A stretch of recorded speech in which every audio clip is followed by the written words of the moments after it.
철수 씨 오늘도 고생 많으세요. 우리 손녀가 선생님 덕분에 안전하게 학교 다닌다고 감사하다더라고요. 정순옥 할머니가 버스에 오르며 따뜻한 미소를 지었습니다. 김철수는 운전석에서 고개를 돌려 정중히 인사했죠. 안녕하세요, 할머니. 오늘 병원 가시는 날이죠? 조심히 모셔다 드릴게요. 그의 목소리에는 진심 어린 배려가 담겨 있었습니다. 새벽 5시, 김철수의 하루는 언제나 똑같이 시작됩니다. 작은 원룸 아파트에서 눈을 뜨면 가장 먼저 하는 일이 있었죠. 침대 머리맡 작은 탁자 위에 놓인 아내의 영정 앞에 물 한 잔을 올리는 것이었습니다. 여보, 오늘도 안전하게 운행할게요. 5년 전 암으로 세상을 떠난 아내를 향해 조용히 속삭였습니다. 63세의 나이에도 불구하고 김철수의 몸은 여전히 건장했습니다. 하지만 혼자 사는 집안은 어쩐지 쓸쓸해 보였죠. 벽에 걸린 군복 사진이 그의 과거를 말해주고 있었습니다. 대한민국 육군 특전사령부 707특임대대 중령 김철수. 23년간의 군 생활은 그를 강인한 남자로 만들었지만 동시에 깊은 상처도 남겼습니다.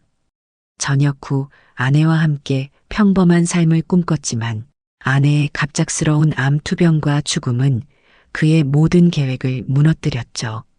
간단히 아침을 해결한 후 김철수는 시내버스 차고지로 향했습니다. 동료 기사들과 인사를 나누며 버스 점검을 시작했죠. 철수 형, 어제 우리 애가 형 버스 타고 갔는데 정말 친절하시더라고 그러던데요. 후배 기사가 웃으며 말했습니다. 김철수는 겸손하게 고개를 저었죠. 모료 당연한 일 아닙니까? 승객분들이 안전하게 목적지에 도착하는 게 우리 일이니까요. 하지만 마음 한켠으로는 이런 평범한 일상이 얼마나 소중한지 느끼고 있었습니다. 군 시절 수많은 위험한 임무를 수행하며 생사의 기로에 섰던 경험들이 이제는 평범한 일상의 소중함을 더욱 깊이 깨닫게 해주었죠. 첫 운행에서 만난 정순옥 할머니는 김철수의 단골 승객이었습니다.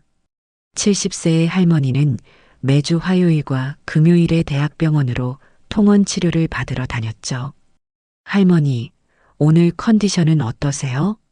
김철수가 백미러로 할머니를 살펴보며 물었습니다. 그럭저럭이에요. 나이 들면 이런 게 당연한 거 아니겠어요? 할머니가 씁쓸하게 웃었습니다.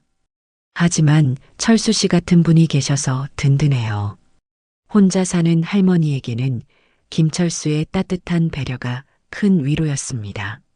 할머니는 남편을 10년 전에 여의고 혼자 살고 있었죠. 자식들은 모두 외국에 나가 있어서 연락도 뜸했습니다. 김철수 역시 홀로 된 처지라 할머니의 외로움을 누구보다 잘 이해할 수 있었죠. 운행 중에 김철수의 휴대폰이 울렸습니다. 딸 민지에게서 온 전화였죠. 아빠 식사는 제대로 하세요? 요즘 또 살 빠지신 것 같던데요. 28세인 딸 민지는 초등학교 교사로 일하면서도 혼자 사는 아버지를 늘 걱정했습니다. 괜찮다 민지야. 아빠 걱정 말고 너나 건강 챙겨라.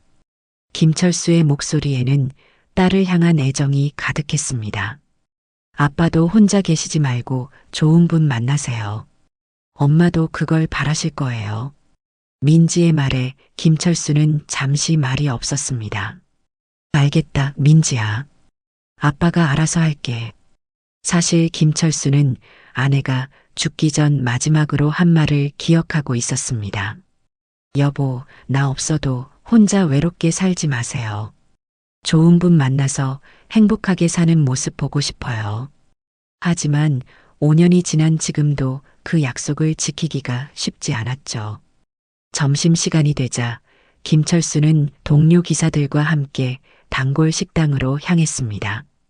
한미숙이 운영하는 작은 식당이었죠. 58세인 한미숙은 남편을 일찍 여의고 혼자 식당을 꾸려나가고 있었습니다. 철수 씨, 집에서 혼자 드시니까 영양 생각해서 더 드세요. 한미숙이 김철수의 밥그릇에 반찬을 더 올려주며 말했습니다. 감사합니다. 늘 신경 써주셔서요. 김철수가 고마워하자 한미숙의 얼굴에 미소가 번졌습니다. 뭐료, 이런 것도 못 해드리면 제가 언제 보답하겠어요.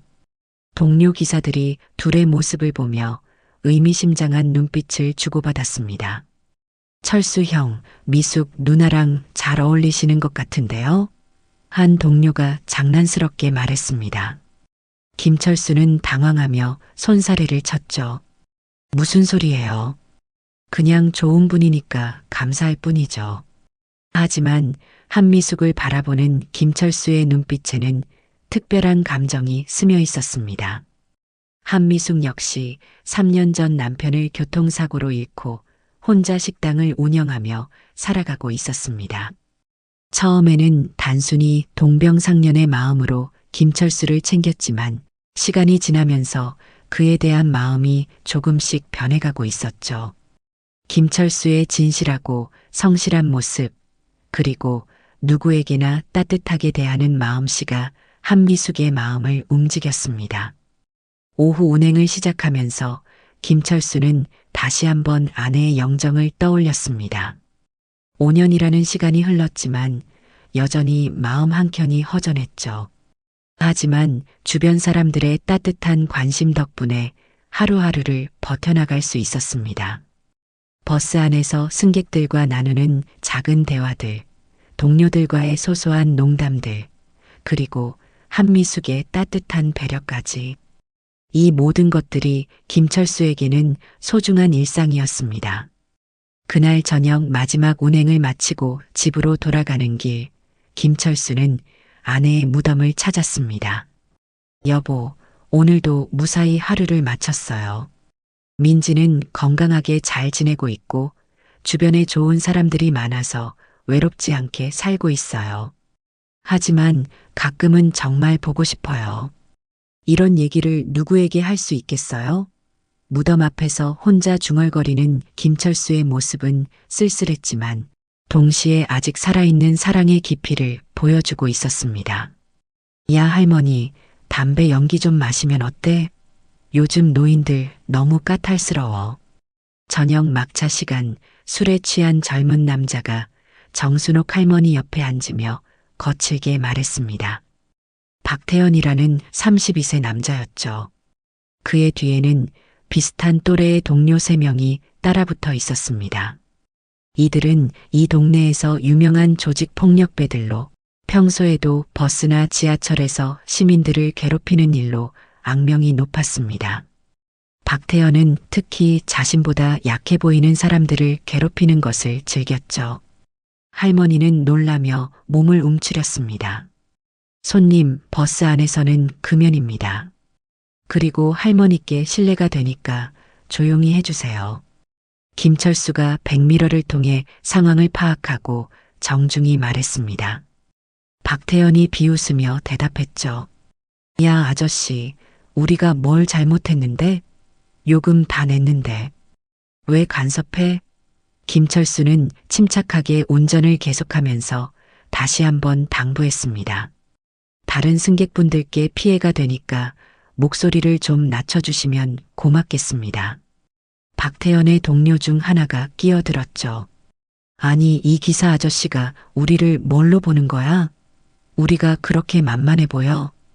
이 남자는 이정훈이라는 이름으로 박태현과 함께 이 지역에서 각종 범죄를 저지르며 살아가는 인물이었습니다.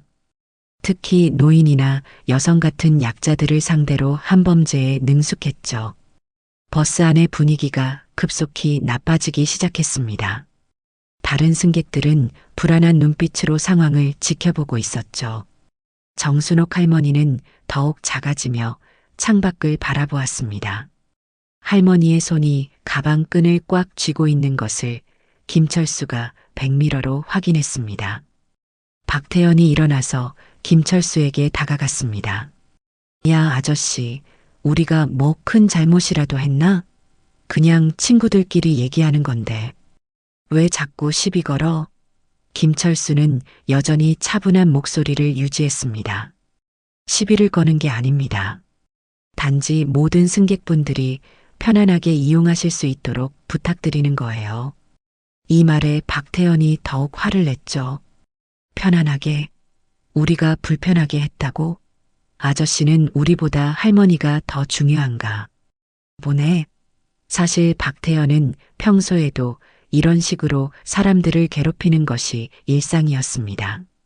특히 자신에게 반항하거나 제지하는 사람들에게는 더욱 거칠게 대했죠. 오늘도 술을 마시고 기분이 나빴는데 김철수의 제지가 그의 분노를 더욱 부채질한 것이었습니다. 정순옥 할머니가 작은 목소리로 중재하려 했습니다.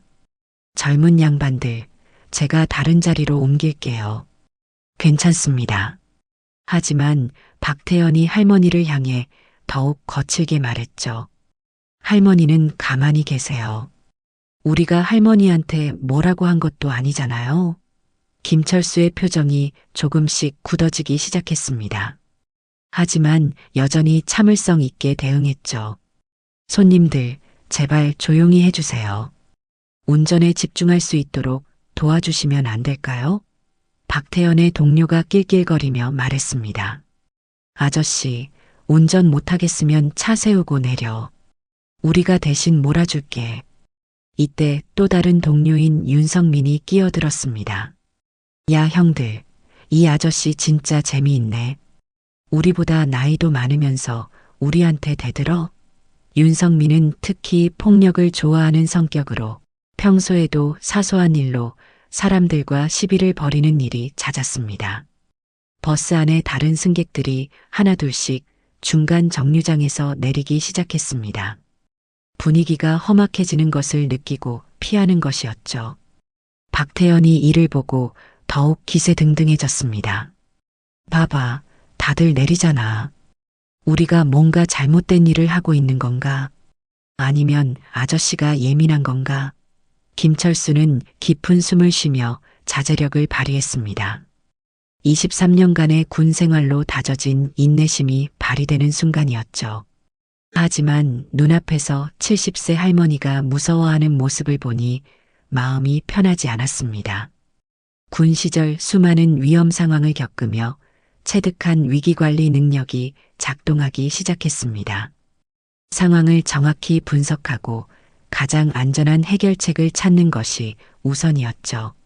손님들께서 원하시는 정류장이 어디신가요? 안전하게 모셔다 드리겠습니다. 김철수가 최대한 부드럽게 말했지만 박태연은 들을 생각이 없었습니다.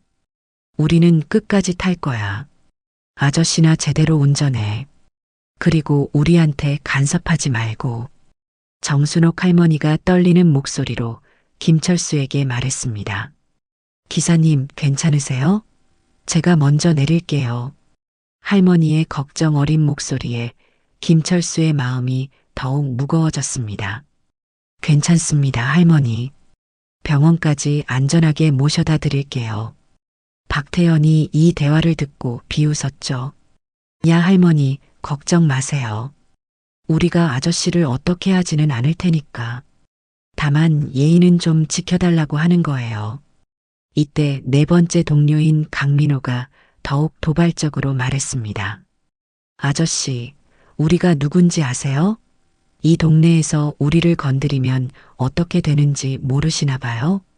강민호는 이들 중에서도 가장 폭력적인 성향을 가진 인물로 과거에 여러 차례 폭력 사건으로 경찰서를 드나든 전력이 있었습니다. 김철수는 백미러로 이들의 표정과 행동을 관찰하며 상황을 분석하고 있었습니다.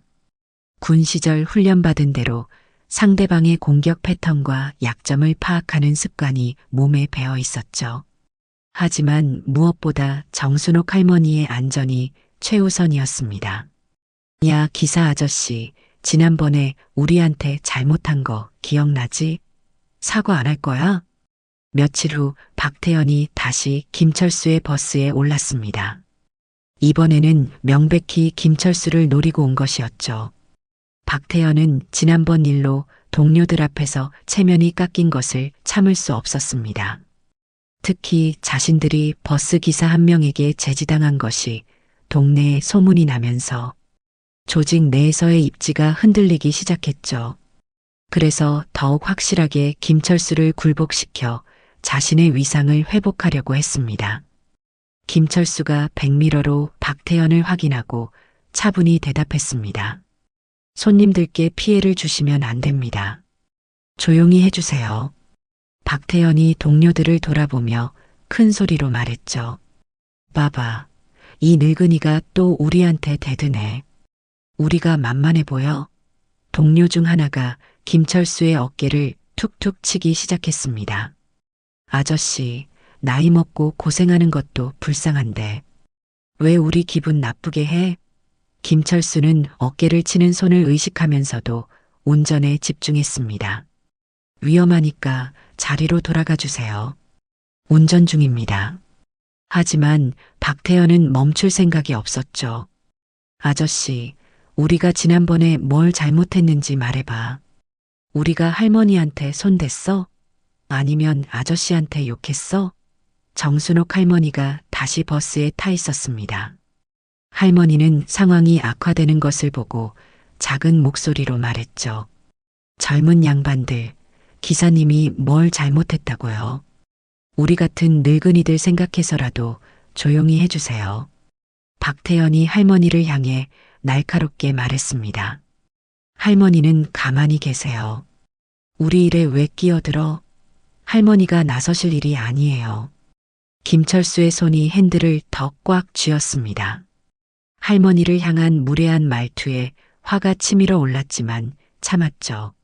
손님, 할머니께 그렇게 말씀하시면 안 됩니다. 박태현이 비웃으며 대답했죠. 아, 그래? 그럼 아저씨가 할머니 편들 거야?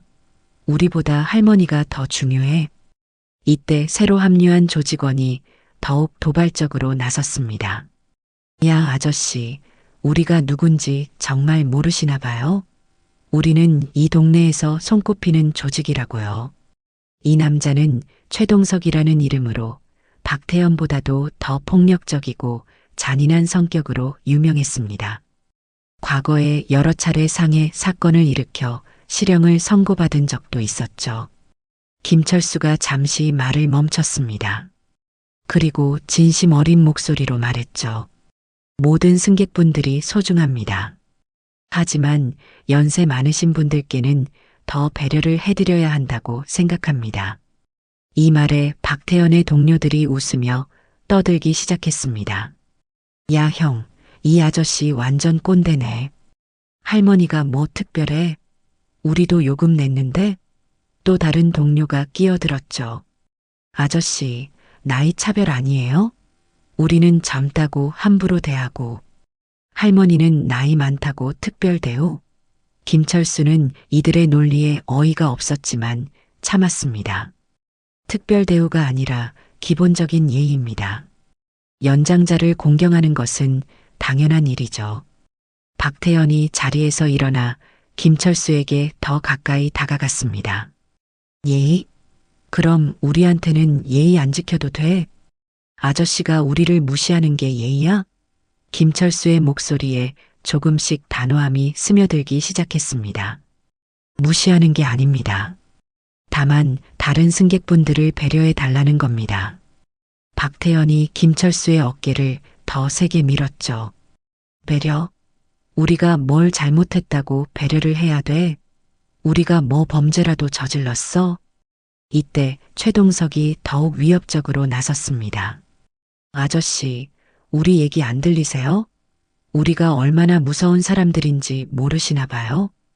정순옥 할머니가 더욱 불안해하며 김철수를 걱정스럽게 바라보았습니다. 기사님, 괜찮으실까요? 이 말에 김철수의 마음이 더욱 무거워졌습니다. 할머니가 자신을 걱정하는 모습에 미안함과 분노가 동시에 올라왔죠. 박태현이 할머니의 말을 듣고 더욱 비웃었습니다. 할머니, 걱정 마세요.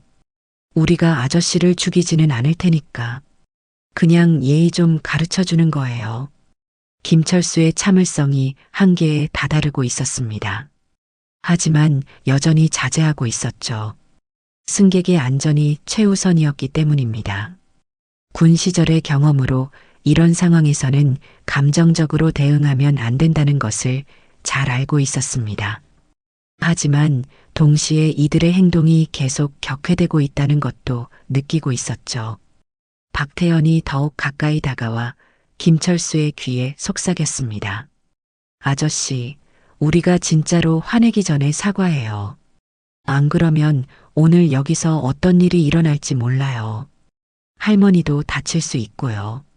이 말에 김철수의 눈빛이 순간적으로 차갑게 변했습니다. 할머니를 위협하는 것은 절대 용납할 수 없었기 때문이었죠. 하지만 여전히 자제하며 상황을 지켜보고 있었습니다. 오늘은 우리끼리 조용히 얘기 좀 하자. 다른 승객들은 다 내려. 다음 날 박태현이 더 많은 동료들을 데려와 버스 뒷자리를 점거했습니다. 이번에는 5명이나 되었죠. 그들은 승객들을 위협해서 중간 정류장에서 강제로 내리게 만들었습니다. 새로 합류한 인물들은 더욱 위험한 전력을 가진 조직원들이었습니다. 김대수라는 30대 초반의 남자는 과거 폭력 사건으로 여러 차례 구속된 전력이 있었고, 황성진은 특히 노약자를 상대로 한 공갈 사건의 전문가였습니다. 아저씨, 무서우니까 다른 버스 타세요. 우리가 기사랑 할 얘기가 있어서요. 한 조직원이 중년 남성 승객에게 말했습니다. 승객은 무서워하며 서둘러 버스에서 내렸죠. 정순옥 할머니만 혼자 앞자리에 남아 있었습니다. 할머니는 겁에 질린 채 떨고 있었죠. 할머니도 내리세요. 오늘은 우리가 기사 아저씨랑 개인적으로 얘기할 게 있어서요. 박태현이 할머니에게 말했지만 할머니는 움직이지 않았습니다. 기사님이 걱정돼서요. 혼자 두고 갈 수는 없어요. 할머니의 말에 박태현이 짜증을 냈죠. 에이 할머니, 괜히 걱정하지 마세요. 우리가 뭐 큰일 낼 사람들 같아요? 김철수는 백미러로 할머니의 떨리는 모습을 보며 마음이 아팠습니다. 할머니, 괜찮으니까 먼저 내리세요. 제가 알아서 처리하겠습니다. 하지만 할머니는 고개를 저었죠. 안 돼요. 혼자 두고 갈 수 없어요. 철수 씨를 보면 우리 돌아가신 남편 같아서 더욱 그래요. 박태현이 김철수에게 다가가며 말했습니다. 아저씨, 우리가 며칠째 참고 있었는데 계속 우리를 무시하네. 오늘은 확실히 가르쳐 줄 거야. 김철수가 마지막으로 경고했습니다. 손님들, 지금이라도 내리시면 이 일은 없던 것으로 하겠습니다. 박태현이 웃으며 대답했죠. 이 할아버지가 끝까지 건방지네. 우리 5명한테 혼자서 뭘 어떻게 할 건데? 동료 중 하나가 주먹을 쥐며 협박했습니다. 아저씨, 우리가 누군지 모르시나 봐요? 이 동네에서 우리를 건드리면 어떻게 되는지 아세요? 김철수는 여전히 침착함을 유지했습니다. 저는 여러분이 누구든 상관없습니다. 다만 할머니께 피해가 가지 않았으면 좋겠어요. 박태현이 정순옥 할머니를 가리키며 말했죠. 할머니는 우리가 건드리지도 않았잖아요. 우리 타겟은 아저씨예요. 또 다른 조직원이 김철수의 등을 밀었습니다. 야, 아저씨, 우리 말 안 들을 거야? 지금까지 참아준 것만 해도 고마워해야 하는 거 아니야? 김철수가 깊게 숨을 쉬었습니다. 23년간의 군 생활로 단련된 정신력이 발휘되는 순간이었죠. 하지만 눈앞에서 할머니가 무서워하는 모습을 보니 더 이상 참기 어려웠습니다. 특히 할머니가 돌아가신 남편을 떠올리며 자신을 걱정해주는 모습에 가슴이 먹먹해졌습니다. 박태현이 김철수의 어깨를 붙잡으며 말했습니다. 아저씨, 사과해. 우리한테 무례하게 굴었으니까 사과하라고. 김철수가 박태현의 손을 바라보며 말했죠. 손을 치워주세요. 위험합니다. 하지만 박태현은 오히려 더 세게 붙잡았습니다. 위험? 뭐가 위험해? 아저씨가 우리한테 뭘 할 수 있는데? 조직원 중 하나가 주먹을 들어 올렸습니다. 형, 말로 안 통하면 몸으로 가르쳐 줘야죠. 이런 꼰대들은 맞아야 정신 차려요. 정순옥 할머니가 떨리는 목소리로 애원했습니다. 제발 그만하세요. 기사님이 뭘 잘못했다고 이래요? 박태현이 할머니를 향해 소리쳤죠. 할머니는 조용히 해요. 이건 우리랑 아저씨 사이 문제라고요. 김철수의 마음속에서 무언가가 끓어오르기 시작했습니다. 하지만 여전히 마지막 자제력을 발휘하고 있었죠. 할머니께 소리 지르지 마세요.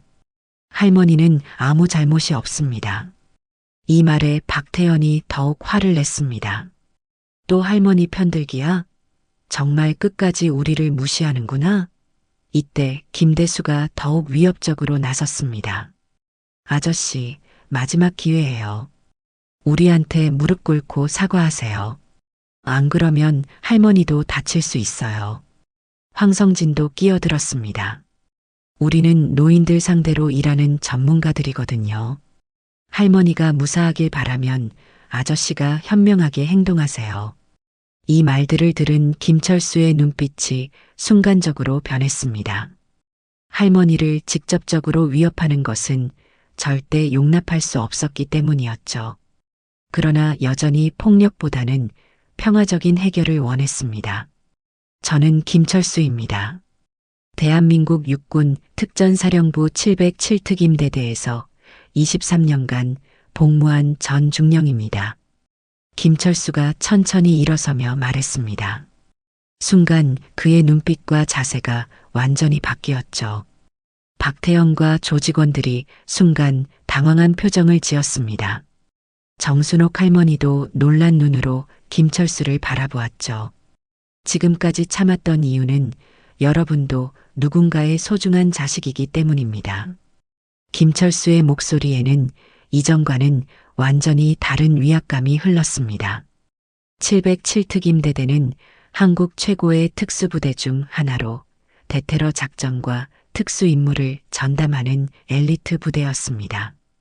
김철수는 그 부대에서도 최고의 실력자 중 하나로 인정받았던 인물이었죠. 수많은 실전 경험과 극한 상황에서의 훈련을 통해 단련된 그의 능력은 일반인들이 상상할 수 없는 수준이었습니다. 박태현이 당황하며 말했죠. 뭔 개소리야? 설마 진짜라고 생각해? 이 할아버지가 군대 나온 게 몇 년 전인데? 김철수가 제복을 정리하며 차분히 대답했습니다. 제가 전역한 지는 10년이 되었습니다. 하지만 몸에 밴 것은 쉽게 사라지지 않습니다. 조직원 중 하나가 떨리는 목소리로 말했죠. 형, 설마 진짜일까요? 707특임대대면 그 유명한? 김철수가 할머니를 바라보며 말했습니다. 저희 어머니 같은 분을 괴롭히는 것은 용납할 수 없습니다. 정순옥 할머니의 눈에 눈물이 고였습니다.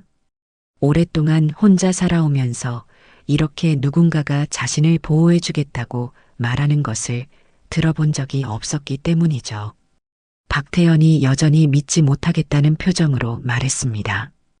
에이, 장난하지 마요. 버스기사가 무슨 특전사 출신이야? 그냥 겁주려고 하는 거 아니에요? 김철수가 자신의 지갑에서 낡은 신분증을 꺼냈습니다. 그리고 조용히 말했죠. 확인해 보시고 싶으시면 확인해 보세요. 하지만 지금이라도 정신 차리고 내리시는 게 좋겠습니다.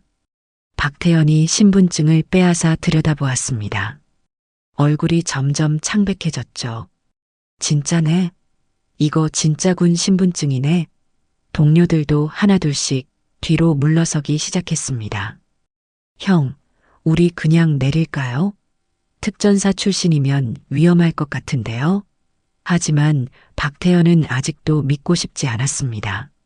설사 진짜라고 해도 이제 늙었잖아요. 63살인데 뭘 할 수 있겠어요?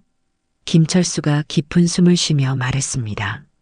나이는 들었지만 할머니를 지키는 것 정도는 할 수 있습니다. 정순옥 할머니가 떨리는 목소리로 말했죠. 철수 씨, 괜찮으세요? 위험하지 않을까요? 김철수가 할머니를 향해 따뜻하게 미소 지었습니다. 괜찮습니다, 할머니. 오히려 제가 할머니를 제대로 보호해드리지 못해서 죄송합니다. 박태연이 마지막으로 허세를 부리며 말했죠. 좋아, 설사 특전사 출신이라고 해도 우리가 5명인데 혼자서 뭘 어떻게 하겠어? 김철수의 눈빛이 더욱 차갑게 변했습니다. 젊은 친구들, 마지막 기회입니다. 지금 내리세요. 조직원 중 하나가 박태연에게 속삭였습니다. 형, 진짜 위험할 것 같은데요. 그냥 내려요. 하지만 박태연은 체면 때문에 물러설 수 없었죠. 안 돼. 우리가 여기서 물러서면 완전히 바보가 되는 거야. 늙은이 하나 무서워서 김철수가 운전석에서 완전히 일어섰습니다. 그의 체격이 생각보다 건장하다는 것을 그제서야 불량배들이 깨달았죠. 23년간 단련된 군인의 체격은 63세의 나이에도 불구하고 여전히 위압적이었습니다. 할머니, 잠시 눈을 감고 계세요. 김철수가 정순옥 할머니에게 부드럽게 말했습니다. 할머니는 고개를 끄덕이며 두 손으로 얼굴을 가렸죠. 자, 그럼 시작하겠습니다. 김철수의 목소리에는 이제 완전한 확신이 담겨 있었습니다. 동시에 그의 몸에서는 수십 년간 훈련된 전사의 기운이 흘러나오기 시작했습니다. 707특임대대에서 배운 근접 전투술과 제압술, 그리고 수많은 실전에서 체득한 경험들이 몸속에서 되살아나고 있었죠. 상황이 3초 만에 정리되었습니다. 김철수의 움직임은 정광석화 같았죠. 첫 번째 조직원이 주먹을 휘두르려는 순간 김철수의 손이 번개처럼 움직였습니다.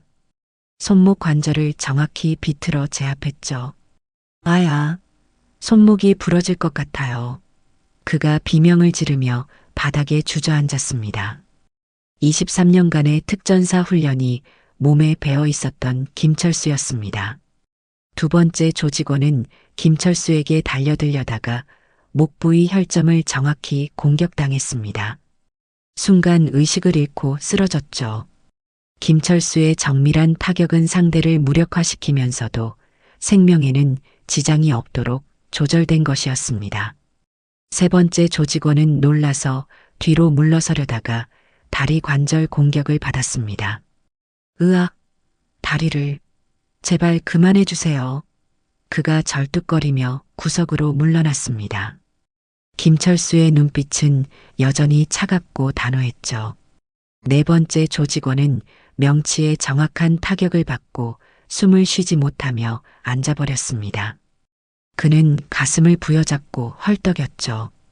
김철수의 모든 동작은 무술이 아닌 실전에서 단련된 기술이었습니다. 박태연만 남았습니다. 그는 벌벌 떨며 뒤로 물러섰습니다. 이건 폭행이야. 신고할 거야.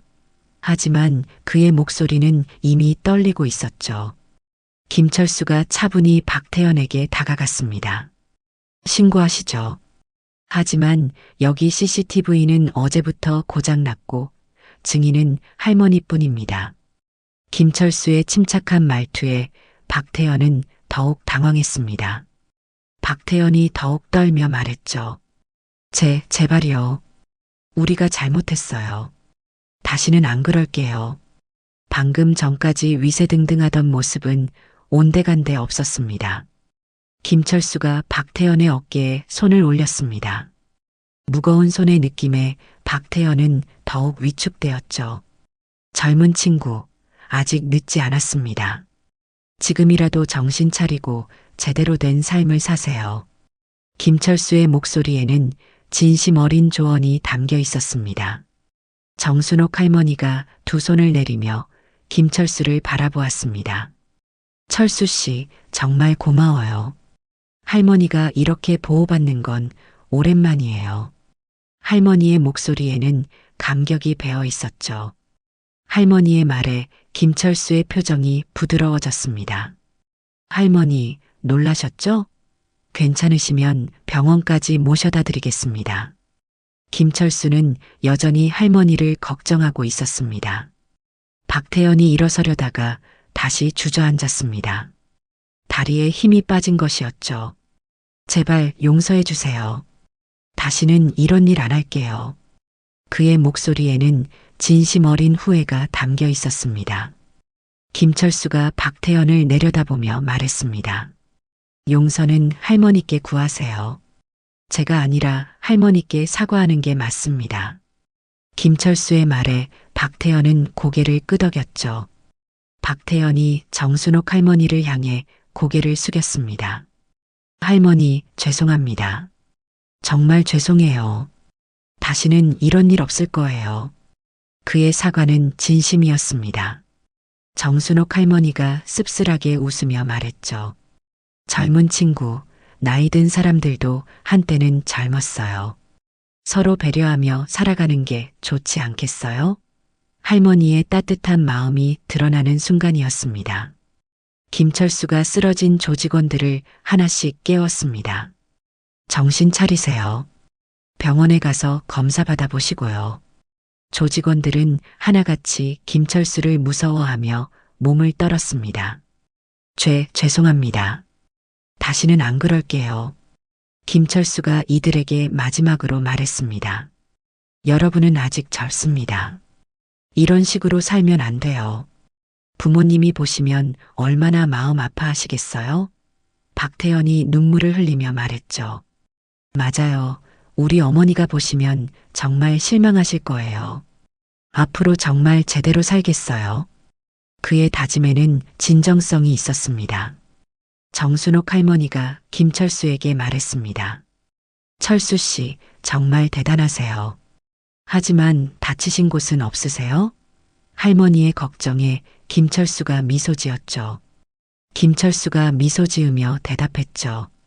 괜찮습니다, 할머니. 오히려 할머니가 무서우셨을 텐데 죄송해요.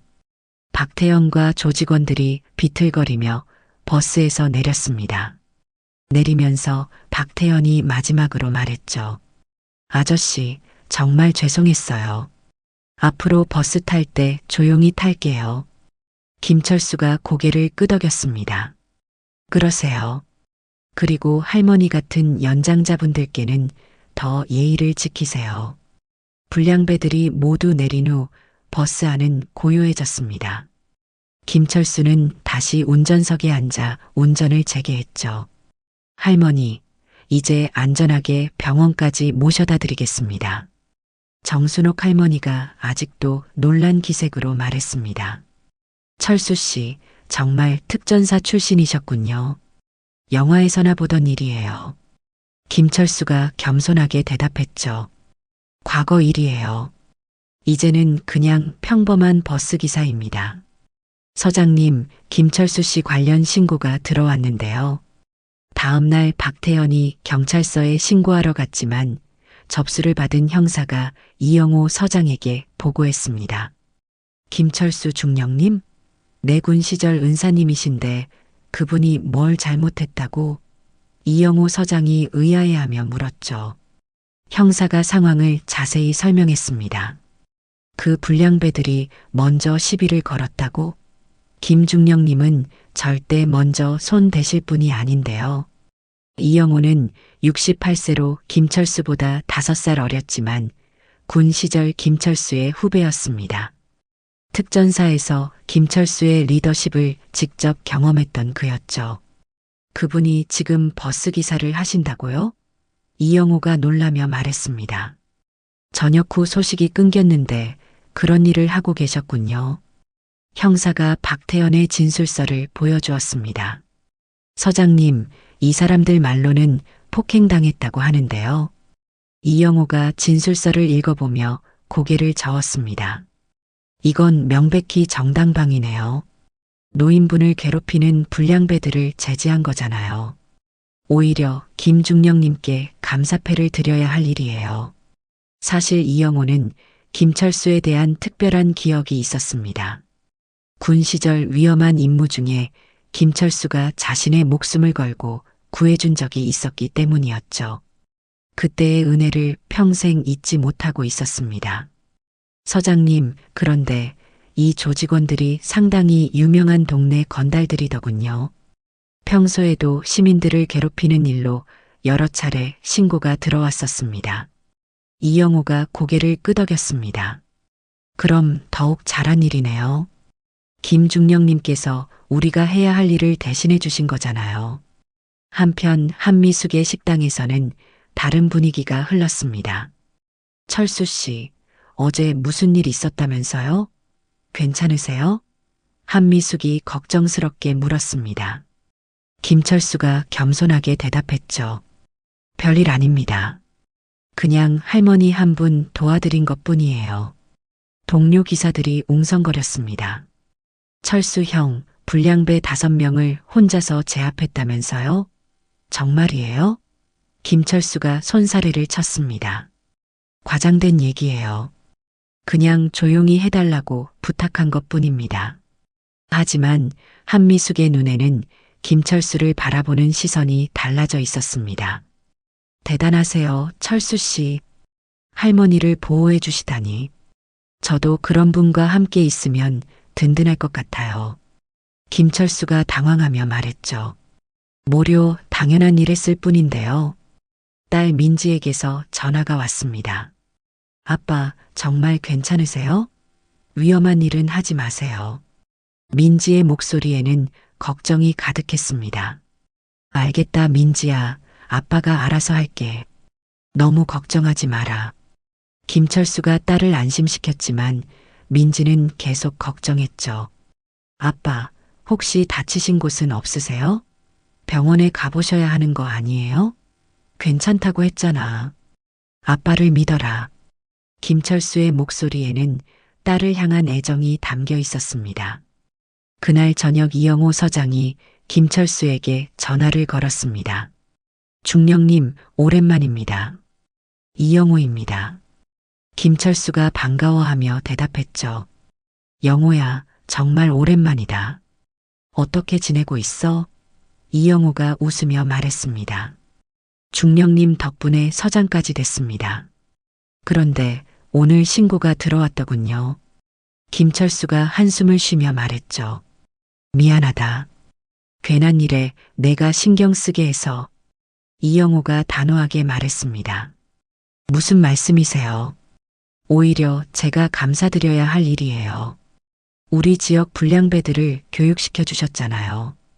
김철수가 쓴웃음을 지었습니다.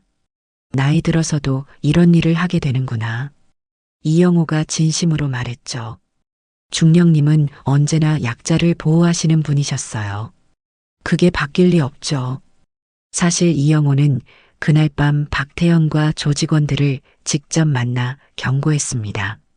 너희들이 다시 한 번이라도 김철수 기사님이나 다른 시민들을 괴롭히면 그때는 내가 직접 나설 거야. 알겠나? 박태현은 서장의 경고에 완전히 위축되었습니다. 네, 서장님. 다시는 그런 일 없을 거예요. 정말 후회하고 있습니다. 며칠 후 정순옥 할머니는 손녀와 함께 꽃집에 들렀습니다. 할머니, 그 기사님께 꽃이라도 드리면 어떨까요? 손녀가 제안했죠. 할머니가 고개를 끄덕였습니다. 그러게, 그분께 제대로 감사 인사를 드려야겠어. 그들은 작은 꽃다발을 준비해서 김철수의 버스를 기다렸습니다. 철수 씨, 이걸 받아주세요. 정말 고마워서요. 할머니가 꽃다발을 내밀었습니다. 김철수가 당황하며 손사래를 쳤죠. 할머니, 이런 걸 왜 사오셨어요? 당연한 일 했을 뿐인데. 아니에요, 철수 씨. 할머니가 이렇게 누군가에게 보호받은 건 정말 오랜만이에요. 할머니의 눈에 눈물이 고였습니다. 우리 남편이 살아있을 때도 이런 기분이었어요. 김철수의 마음이 뭉클해졌습니다. 할머니, 앞으로도 안전하게 모셔다 드릴게요. 걱정하지 마세요. 한미숙의 식당에서도 김철수에 대한 이야기가 계속 나왔습니다. 철수 씨, 정말 대단한 분이셨네요. 특전사 출신이라니. 한미숙이 존경스러운 눈빛으로 말했습니다. 김철수가 겸손하게 대답했죠. 과거 일이에요. 지금은 그냥 평범한 버스 기사일 뿐입니다. 하지만 한미숙의 마음은 이미 김철수에게 깊이 기울어져 있었습니다. 그의 용기와 따뜻한 마음씨, 그리고 겸손한 모습까지 모든 것이 매력적으로 보였죠. 철수 씨, 혹시 시간 되실 때 같이 영화라도 보러 가면 어떨까요? 한미숙이 용기를 내어 제안했습니다. 김철수가 잠시 망설였습니다. 미숙 씨, 감사합니다. 하지만 아직은 괜찮아요, 철수 씨. 천천히 생각해 보세요. 한미숙이 이해한다는 듯 미소 지었습니다. 할머니, 이분이 그 유명한 김철수 기사님이에요? 한 달 후 정순옥 할머니가 손녀와 함께 버스에 탔습니다. 그래, 우리 할머니를 지켜주신 분이야. 할머니가 자랑스럽게 대답했죠. 손녀가 김철수에게 정중히 인사했습니다. 선생님, 할머니를 지켜주셔서 정말 감사해요. 김철수가 미소 지으며 대답했습니다. 당연한 일을 했을 뿐입니다. 할머니께서 무사하셔서 다행이에요. 정순옥 할머니의 얼굴에 환한 미소가 번졌습니다. 철수 씨 덕분에 요즘 버스 타는 게 훨씬 편해졌어요. 불량배들도 다 사라졌고요. 실제로 박태영과 조직원들은 그 이후 완전히 달라졌습니다. 박태현은 작은 공장에서 성실히 일하기 시작했죠. 그날의 충격이 그를 완전히 바꿔놓았던 것입니다. 매일 아침 출근하면서 김철수의 말을 떠올렸습니다. 부모님이 보시면 얼마나 마음 아파하시겠어요? 그 말이 계속 머릿속에 맴돌며 그의 삶을 변화시켰습니다. 한미숙의 식당에서 김철수를 바라보는 시선들도 달라져 있었습니다. 철수 씨, 저 혼자 사시는 것도 그렇고 우리 나이에 서로 의지하며 살면 어떨까요? 한미숙이 용기를 내어 고백했습니다. 김철수가 잠시 망설이며 말했죠. 미숙 씨, 감사합니다. 천천히 생각해 보겠습니다. 한미숙의 얼굴에 희망의 빛이 떠올랐습니다. 급하지 않아요. 철수 씨가 마음의 준비가 되실 때까지 기다릴게요. 며칠 후 딸 민지가 아버지를 찾아왔습니다. 아빠, 한 사장님 정말 좋은 분 같던데요. 엄마도 아빠가 혼자 계시는 걸 원하지 않으실 거예요. 민지의 말에 김철수는 아내의 사진을 바라보았습니다. 여보, 어떻게 생각해? 이제 정말 놓아줘도 될까? 마음속으로 아내에게 물어보았죠. 아빠, 엄마는 분명히 아빠의 행복을 바라실 거예요. 민지가 아버지의 어깨에 손을 올리며 말했습니다. 김철수의 마음이 조금씩 열리기 시작했습니다. 그래, 미숙 씨는 정말 좋은 분이야. 아내를 잃고 5년 동안 홀로 지내온 김철수에게는 새로운 사랑이 두려웠습니다. 하지만 한미숙의 따뜻한 마음과 배려를 느끼면서 조금씩 마음이 움직이고 있었죠. 6개월 후 김철수와 한미숙이 조촐한 결혼식을 올렸습니다. 정순옥 할머니와 손녀, 이영호 서장과 동료 기사들이 모두 참석했죠. 중령님, 정말 축하드립니다. 이영호가 진심으로 축하했습니다. 고맙다, 영호야. 내 덕분에 편안하게 새 출발할 수 있겠어. 김철수가 감사의 마음을 전했습니다. 정순옥 할머니도 축하의 말을 건넸죠. 철수 씨, 정말 잘 됐어요. 이제 혼자 사시지 마시고 행복하게 사세요. 한미숙이 김철수의 손을 잡으며 말했습니다. 철수 씨, 앞으로 함께 행복하게 살아요. 김철수가 고개를 끄덕였죠. 네, 미숙 씨. 서로 의지하며 살아가요. 결혼식 후 김철수는 여전히 버스를 운전했습니다. 하지만 이제는 혼자가 아니었죠. 한미숙과 함께하는 새로운 삶이 시작된 것입니다. 철수 씨, 오늘 운행 끝나면 집에서 맛있는 저녁 기다리고 있을게요. 한미숙이 점심시간에 말했습니다. 고맙습니다. 정말 행복해요. 김철수의 얼굴에 만족스러운 미소가 번졌습니다. 어느 날 박태연이 김철수의 버스에 탔습니다. 하지만 이번에는 완전히 달라진 모습이었죠. 기사님, 안녕하세요. 조용히 인사하며 뒷자리에 앉았습니다. 김철수가 백미러로 박태연을 확인하고 미소 지었습니다. 네, 안녕하세요. 요즘 어떻게 지내세요? 열심히 일하고 있어요. 그때 정말 죄송했어요. 박태연이 진심으로 사과했습니다. 김철수가 따뜻하게 대답했죠. 이제 제대로 사시는 것 같아서 다행이에요. 계속 그렇게 살아가세요. 박태연은 진심으로 뉘우치고 있었습니다. 그날 김철수에게 당한 충격도 있었지만 무엇보다 자신의 행동이 얼마나 잘못되었는지 깨달았기 때문이었죠. 어머니께 그날 일을 털어놓았을 때 어머니가 눈물을 흘리며 실망했던 모습이 아직도 생생했습니다. 그날 저녁 김철수는 한미숙과 함께 저녁을 먹으며 하루를 정리했습니다. 오늘도 평온한 하루였어요. 정말 감사한 일이죠. 그렇게 김철수의 새로운 인생이 시작되었습니다.